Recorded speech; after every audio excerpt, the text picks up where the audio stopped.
Agradezco a la editorial Eurica la cuidada publicación de mi libro Apuntes de Psicología. Agradezco la presencia del editor de Ediciones Virtual de Santiago de Chile, su presencia en esta reunión, porque ellos publicaron también los apuntes de psicología. Agradezco la presencia de lectores de mis obras, de amigos y de periodistas.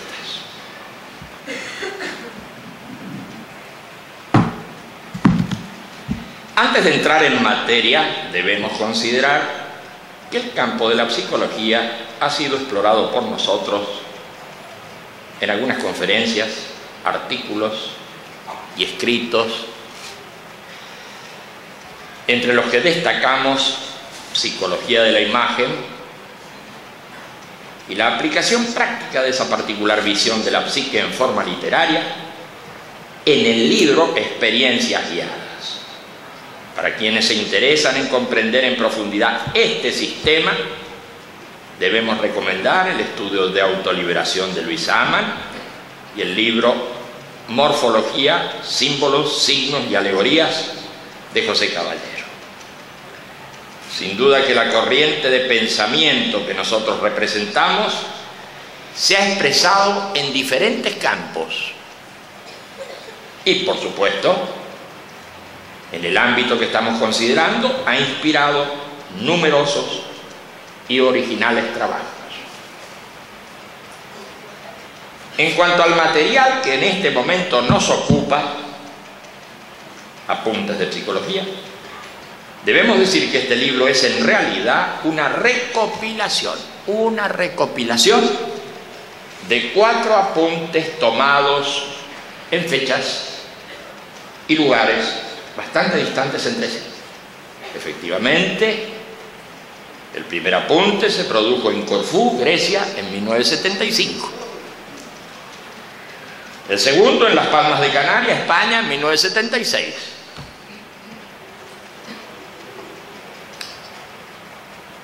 El tercero también en Las Palmas en 1978 y el cuarto en Parque La Reja, Buenos Aires, en 2006. El libro resultó de las recopilaciones efectuadas por los asistentes a las distintas exposiciones. Por ello, el lector encontrará diferencias de estilo en el tratamiento de cada uno de los apuntes. Conceptualmente también se podrá tener alguna dificultad al consultar un apéndice en el primer apunte que fue insertado con el subtítulo de Bases fisiológicas del psiquismo. Esto es así porque tales bases fisiológicas se trataron de acuerdo a los conocimientos que existían en esa materia en 1975. Y es claro que en estos 35 años la neurofisiología y la ciencia médica en general avanzó de un modo tan importante que dejó obsoletos muchos conocimientos que se daban por bien fundados unos pocos años atrás. El descargo de esta deficiencia que el lector encontrará en el libro, en ese descargo debo señalar que las bases fisiológicas se incluyeron sujetas a revisión y de ninguna manera colisionan con la concepción del autor referida al funcionamiento del psiquismo humano, que por lo demás no parte de la materialidad para comprender el pensamiento ni el fenómeno mental en general. Debo agregar, para terminar de explicar la composición de este trabajo, que a cada apunte lo designamos en su momento con el título de Psicología en orden sucesivo, desde Psicología 1 a la 4, tal como aparece en la publicación actual. Al decir anteriormente que nuestra concepción del psiquismo humano no parte de la materialidad, nos emplazamos en una dimensión cercana a la del análisis existencial que pone a la conciencia en el plano explicativo de la intencionalidad y la finalidad, y que descarta también toda apelación a lo inconsciente para comprender distintos fenómenos como las producciones oníricas y aún las subliminales. Debo agregar que esta psicología no es ajena a nuestra visión antropológica general, que entiende al ser humano como ser histórico, cuyo modo de acción social transforma a su propia naturaleza.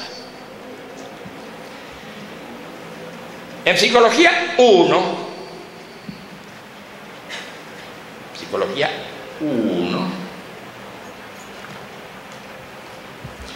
se estudia el psiquismo en general como función de la vida en relación al medio. En el caso del ser humano, ese horizonte se amplía para llegar al mundo de los significados y de los hechos significativos proyectados a futuro, capaces de superar los diversos determinismos en dirección a la elección y la libertad. La tensión básica para superar el dolor y el sufrimiento presentes en la vida configura un comportamiento que se orienta por imágenes y que no se limita a los simples reflejos de huida, como puede suceder en el mundo de la vida natural. La violencia de la naturaleza, que actúa sobre el cuerpo externa e internamente, se registra en los seres vivos como dolor, pero es en el ser humano donde se gesta la imagen de posibles situaciones futuras que terminan guiando un quehacer característico. En esta misma Psicología 1 se describen las propiedades de los aparatos psíquicos, tales como los casos de los sentidos externos e internos y de la memoria, que trabajan en base a impulsos psicofísicos similares, pero que en sus distintas síntesis dan lugar a las diferencias de la sensación, la percepción y la representación. Son estos impulsos los que permiten cuantificar y cualificar la respuesta de modo homogéneo. De manera que aún las transformaciones y las traducciones de un sentido a otro, de un nivel a otro, pueden ser comprendidas si contamos con la clave interpretativa del funcionamiento de los impulsos. En Psicología 2 se repasan las tres vías de la experiencia humana, esto es, de la sensación, de la imagen y del recuerdo. También se da cuenta de las respuestas que se dan a los estímulos externos y a los que provienen del intracuerpo. Si el principal actor de la Psicología 1 fue el impulso, en este segundo trabajo es la teoría del espacio de representación la que toma el protagonismo. No es para menos. La pregunta por la existencia del fenómeno mental nos exige responder sobre la ubicación del mismo. No basta con decir que las emociones o las ideas se experimentan en el corazón o en la cabeza. Es necesario aclarar el tipo de espacialidad en que se registran las emociones y las ideas. Y si esto es posible, también habrá que dar respuesta a la posición espacial que ocupa la mirada que se dirige hacia el registro del fenómeno. En principio está claro que al mundo externo se lo mira desde una cierta interioridad, pero la observación se complica cuando pretendo observar el mundo interno desde la misma interioridad. Desde la misma interioridad que usaba para referirme al mundo externo. Este tema del espacio de representación dará paso también a preguntas fundamentales por el tiempo de representación que se mueve en una relatividad inasible y que no sigue el orden de sucesión de los momentos que propone la percepción, porque está claro que los tiempos de conciencia se independizan de la sucesión lineal cuando opera la rememoración, la evocación y hasta el simple discurrir que apela a datos anteriormente adquiridos y a futurizaciones o posibles direcciones del pensar. No es necesario considerar el juego de tiempos con que opera el sueño o hasta la simple divagación para comprender la frase anterior que dice el tiempo de representación que se mueve en una relatividad inasible. En todo caso, la teoría del espacio de representación ha venido a llenar una laguna que dominaba la psicología tradicional y a su vez ha suscitado una reconsideración de antiguos temas, así como también ha incitado al descubrimiento de nuevas realidades internas y, en definitiva, a la ampliación de nuestro horizonte psicológico. Esto último lo podemos ver mejor en el desarrollo de la concepción del yo y en la comprensión de lo profundo. En Psicología 3 se pasa revista a un sistema de operativa apto para intervenir en la producción y transformación de los impulsos, poniendo de relieve el funcionamiento de antiguas técnicas conocidas como catarsis.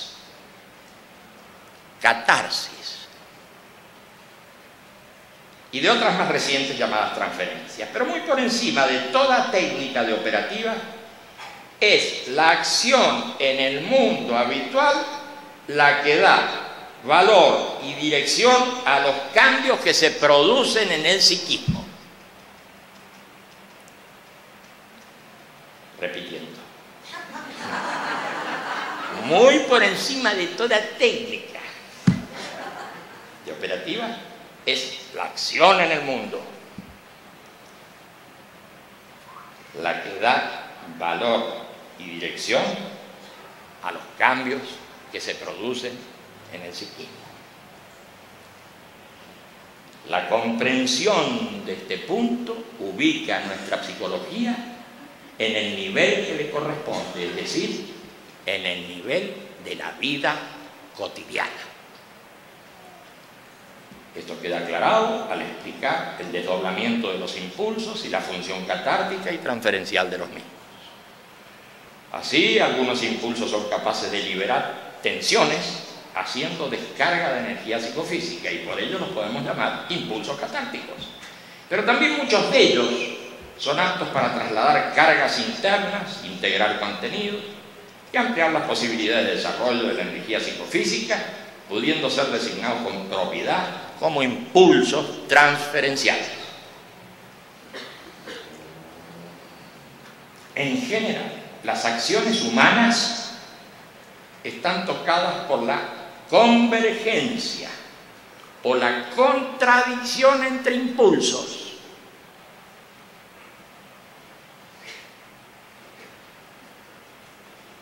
Y esto es lo que va formando el comportamiento y la personalidad. La convergencia o la contradicción entre impulsos. Para ejemplificar, cuando un conjunto de acciones personales está lanzado con el registro interno de oposición entre lo que se hace y lo que se piensa y siente, sufrimos una situación mental contradictoria y dolorosa, que como tal queda grabada en memoria. Inversamente, los actos que se registran convergiendo entre sí,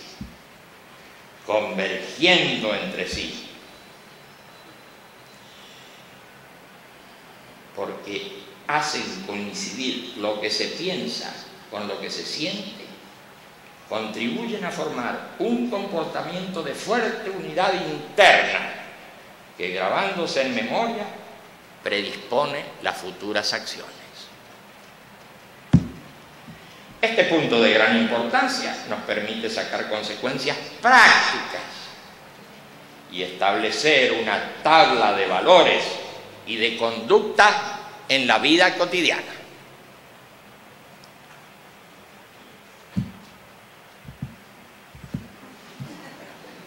Por lo demás, se fijan diferencias entre las posiciones que asume la conciencia merced al franco desenvolvimiento o al bloqueo de su reversibilidad. En la reversibilidad se destaca el funcionamiento de la atención, que puede ser dirigida hacia las fuentes productoras de impulso y que permite en condiciones normales hacer distinciones entre fenómenos, poniendo en marcha la crítica de los propios mecanismos de reconocimiento. Esta versatilidad atencional que habilita para distinguir entre una percepción y una ilusión, o bien entre una representación y una alucinación, define el estado de lucidez o inversamente el estado de alteración de la conciencia. Finalmente, es en Psicología 4 cuando se toca nuevamente el tema de los impulsos, pero profundizando en su desdoblamiento y explicando que cuando un impulso llega a la conciencia, se graba también en memoria y despierta cadenas asociativas entre distintos objetos mentales.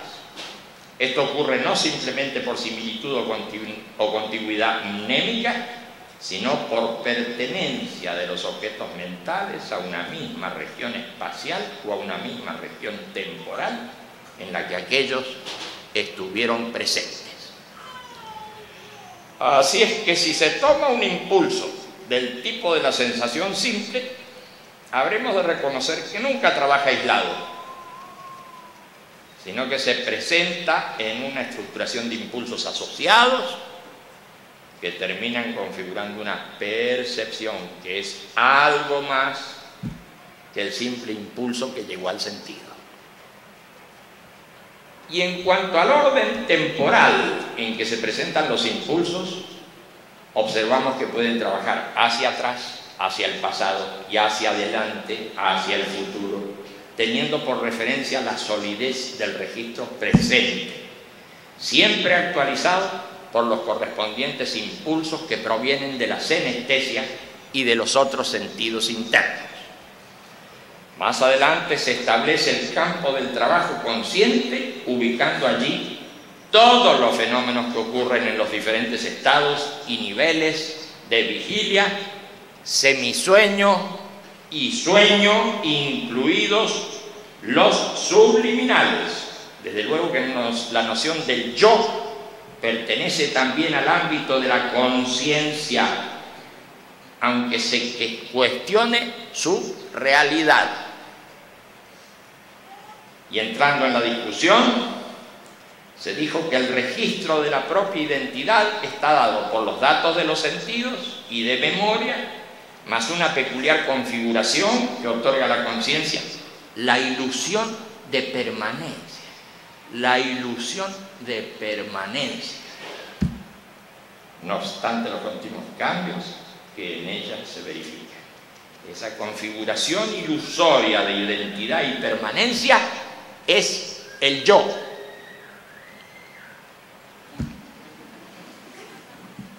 Debemos continuar ahora con una cita de Psicología 4 en la que se explican algunos de los funcionamientos ilusorios de la atención y del yo, referidos sobre todo a distintas posiciones en el espacio de representación. Dice: en vigilia activa, el yo se ubica en las zonas más externas del espacio de representación, perdido en los límites del tacto externo. Pero si hago apercepción de algo que veo, el registro del yo sufre un corrimiento. En ese momento puedo decirme a mí mismo: veo desde mí al objeto externo y me registro adentro de mi cuerpo. aunque estoy conectado con el mundo externo por medio de los sentidos, existe una división de espacios y es en el espacio interno donde me emplazo yo. Si posteriormente apercibo mi respiración,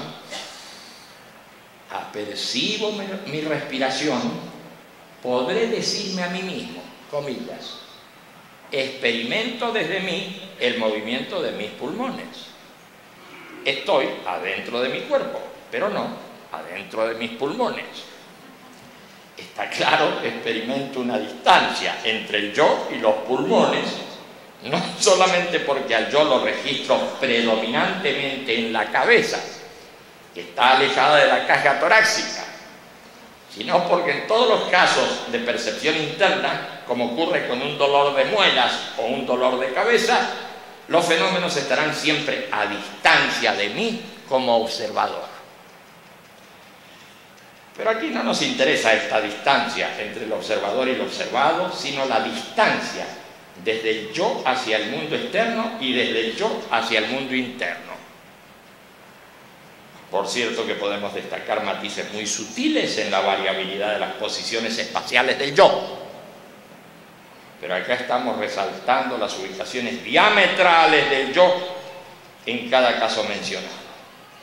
Y en esta descripción podemos decir que el yo se puede ubicar en la interioridad del espacio de representación, pero en los límites táctiles kinestésicos que dan noción del mundo externo, y opuestamente en los límites táctiles senestésicos que dan noción del mundo interno. En todo caso, podemos usar una figura bicóncava elástica como límite entre mundos que se dilata o se contrae y con ello focaliza o difumina el registro de los objetos externos e internos.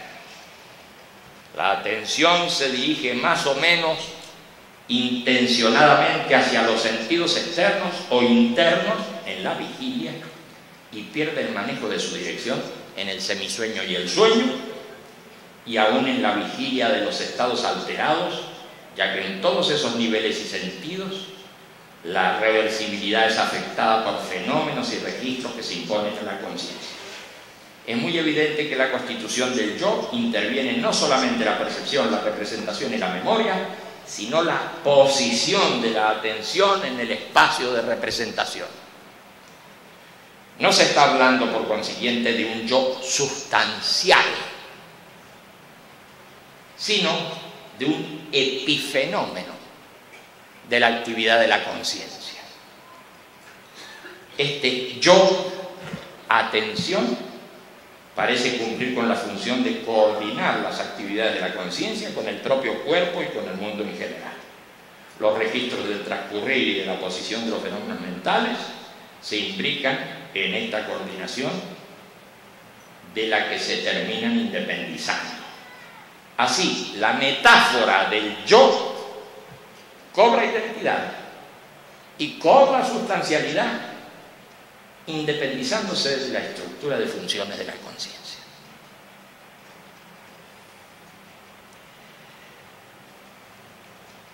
El yo es una metáfora, dirían los posmodernos.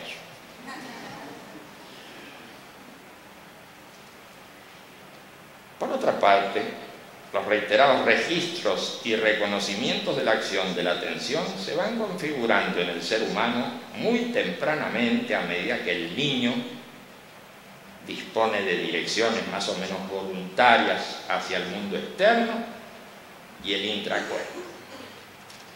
Gradualmente, con el manejo del cuerpo y de ciertas funciones internas, se va robusteciendo la presencia puntual y también una copresencia más amplia, en la que el registro del propio cuerpo, del propio yo, se constituye en concentrador y trasfondo de todas las actividades mentales.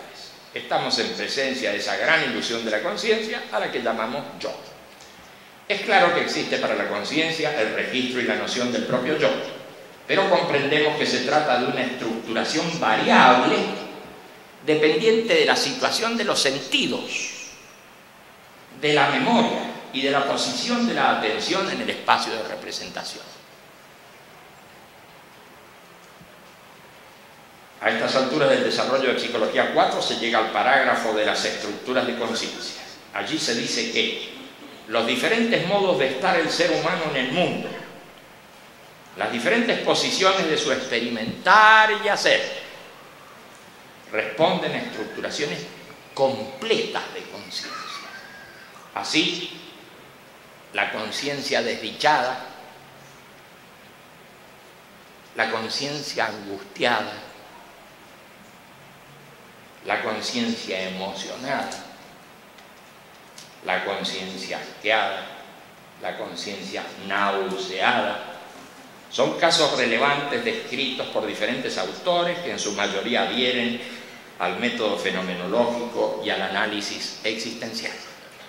En nuestro caso, comenzamos por estudiar los comportamientos que muestran anormalidades respecto a parámetros del individuo o del grupo considerado.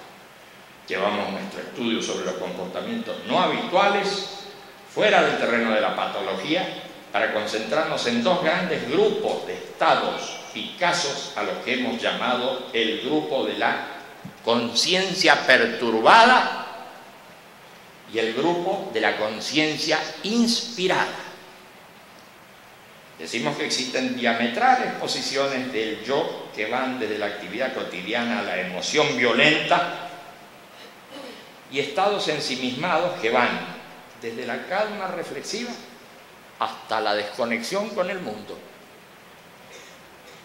Reconocemos además otros estados alterados en los que las representaciones se externalizan proyectivamente, de tal modo que realimentan a la conciencia como percepciones provenientes del mundo externo, y otros de ensimismamiento en los que la percepción del mundo externo se internaliza introyectivamente. Por cierto, esas perturbaciones ocurren transitoriamente, como en el caso de la emoción violenta, o se manifiestan cada vez que se roza una misma situación conflictiva. En este apretado resumen de Psicología 4, quisiéramos referirnos a una estructura global de la conciencia en la que surgen intuiciones inmediatas de la realidad.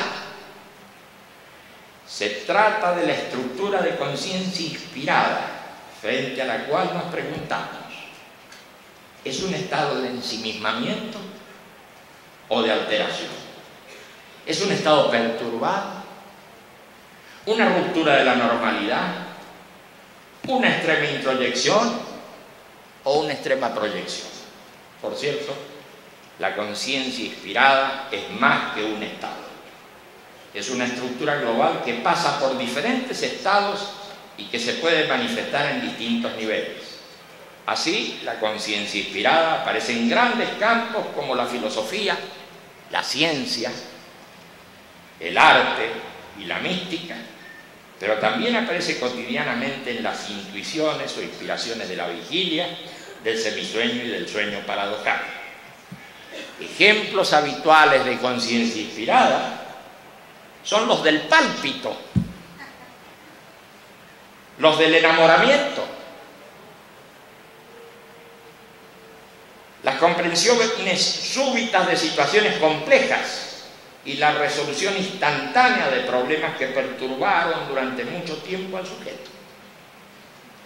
Sin embargo, los casos que mencionamos no garantizan el acierto, la verdad o la coincidencia del fenómeno respecto a su objeto, aunque los registros de certeza que los acompañan son de gran importancia y de profundo significado.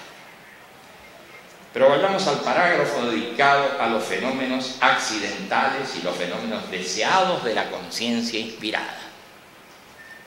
Allí decimos: hemos reconocido estructuras de conciencia que se expresan accidentalmente. También observamos configuraciones que responden a deseos o planes de quien se pone en una particular situación mental con el propósito de hacer surgir el fenómeno. Desde luego, tal cosa a veces funciona y a veces no, como ocurre con ese deseo de inspiración artística, que a veces funciona y a veces no. O a ese enamoramiento que a veces no llega. Es en la mística especialmente donde la búsqueda de inspiración ha hecho surgir prácticas y sistemas psicológicos que han tenido y tienen desparejo nivel de desarrollo. Así reconocemos a las técnicas de trance como pertenecientes a la arqueología de la inspiración mística.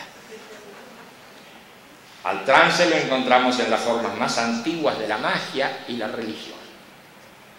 Para provocarlo, los pueblos han apelado a la preparación de bebidas vegetales más o menos tóxicas y a la aspiración de humos o vapores. Otras técnicas más elaboradas, en el sentido de permitir al sujeto controlar y hacer progresar su experiencia mística, se han ido depurando a lo largo del tiempo. Las danzas rituales, las ceremonias repetitivas y agotadoras, los ayunos, las oraciones, los ejercicios de concentración y meditación han tenido a lo largo del tiempo considerable evolución. Es de observar que algunas de estas técnicas logran la sustitución del propio yo por otra entidad espiritual o divina,